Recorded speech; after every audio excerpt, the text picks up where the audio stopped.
There was a man walking down the street, and he sees a pile of dog shit. So he stops, he looks down, and he picks it up. He says, gosh, this looks like dog shit. And then he squeezes it, and he says, man, this feels like dog shit. And he smells it, and he says, wow, this smells like dog shit. And then he says, it even tastes like dog shit. Good thing I didn't step in it. That is pretty much finance in a nutshell. So this happened the other day. Woman reaches out to me over Facebook, and she says she's applying for a mortgage, and she asks when she should lock in rates. And I said, you should wait as long as possible because I think that rates are going down. Then she says to me, she was questioning me, she says, but everything I read says that rates are going to go up. That is why rates are going to go down. So that's pretty much what I do. I trade sentiment, okay? When people are freaking out about something, I buy it. When people are deliriously happy about something, I sell it. So the question is, how do you tell if people are happy or sad? Well, you can take a survey of people and ask them if they're happy or sad, and that works. And there are surveys like that. There's the American Association of Individual Investors. They have a survey. So those surveys exist. Or you can just go on Twitter and see what the hell people are talking about and see what they're happy about and sad about. So right now, I am super bullish on bonds, meaning I think interest rates are going to go lower. And I am convinced of it. Because all I hear about is how interest rates are going to the moon. Every day, that's all I hear about. Now, I don't expect you to know who Lacey Hunt is. Lacey Hunt is the chief economist at Hoisington Investment Management. And he's famous because he's been bullish on bonds. He's been betting that interest rates are going to go lower for the last 40 years. And he's been right. One of the things I said about Lacey Hunt was, nice guy, but he's going to miss the turn. And he absolutely missed the turn. When rates were on the lows, when 10-year notes were 35 basis points, he was max bullish on bonds. He thought rates were going to go even lower. And I said at the time, I'm like, look, you had this incredible career. Take a victory lap. Nail the dismount. Get off this trade. And you will live forever. People will always remember your name. But he was still bullish on bonds when 10s were 35 basis points.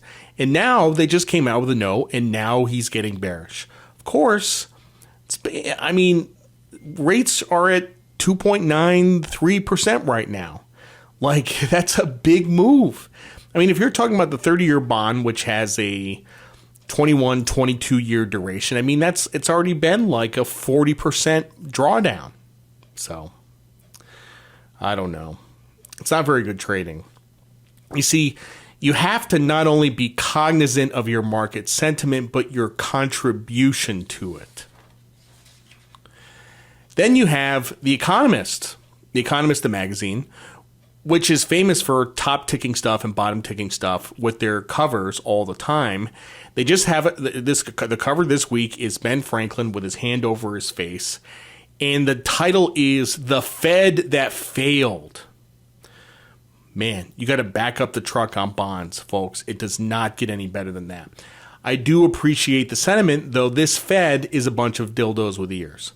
This is how investing works. If people are freaking out about something, you have to buy it.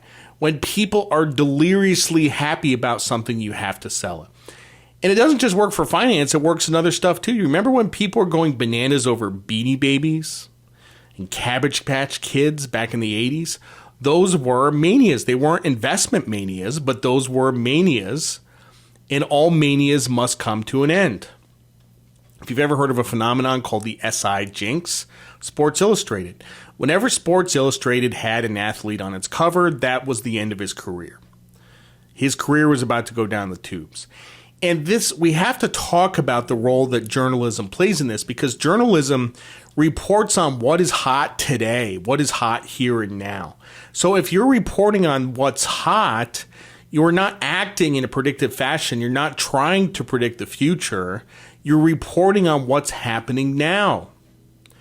Nassim Taleb has a great quote about this. He says, if you want to cure yourself of reading newspapers, spend a year reading 2-week-old newspapers.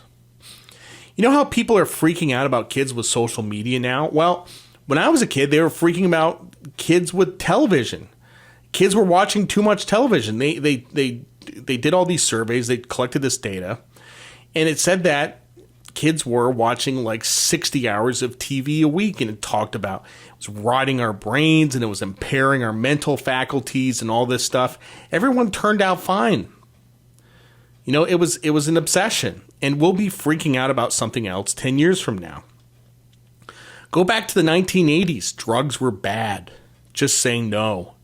2020s. Drugs are good. Drugs are amazing. Marijuana is a miracle drug. It's a complete 180. And people are as passionate about it today as they were back then. There's an incredible video clip. I should dig it up sometime. It's Ron Paul, and who's a libertarian, and he's on the Morton Downey Jr. show. If you remember that show, there was a lot of screaming and yelling. Ron Paul was the guest, and he was saying that drugs should be legalized. And the audience was going bananas. They were yelling at him and screaming at him. Of course, now today they would agree with him. You know? If you raised your hand today, if you went on Twitter and said marijuana should be illegal and people should go to jail for using it, you might as well just delete your account. So why would people believe one thing 40 years ago and believe something completely different today? It's extraordinary popular delusions and the madness of crowds. So I'm not scared of people. I am scared of groups of people. I am not scared of hurricanes or earthquakes or tornadoes. What I am scared about is mobs. But the thing is that you can profit from mobs. You could have profited from these primates that went into GameStop and AMC. I didn't do that, but you could have. Then you have online mobs that try to cancel people, and these are pretty effective if you haven't noticed. So the question is, you have this mania, you have this mob. How do you know when it comes to an end? How do you know when to get out? How do you know when the top is? Well, what you do is you keep your eyes open and you look for magazine covers in the popular press.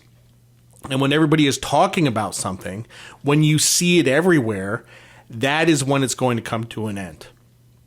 Remember fidget spinners from a couple years ago? And it seemed like fidget spinners were everywhere, and then they suddenly disappeared. And then the stores couldn't give them away. The other thing to look for is when there is a moral panic about something. Right now, we are having a moral panic about CO2 emissions, which will also come to an end at some point. That will come to an end. It might have already. Right now, we're having a moral panic about high interest rates because mortgage rates are up to 5.2%. And people are saying it's going to crash the housing market. It's going to cause a depression, all this stuff. We are at peak moral panic about interest rates. And the reason Lacey Hunt is important is because he was fighting it. He was fighting it the whole way up in interest rates, and he finally capitulated when interest rates peaked. When the world's biggest bond bull turns bearish, that is usually the turning point for a trend.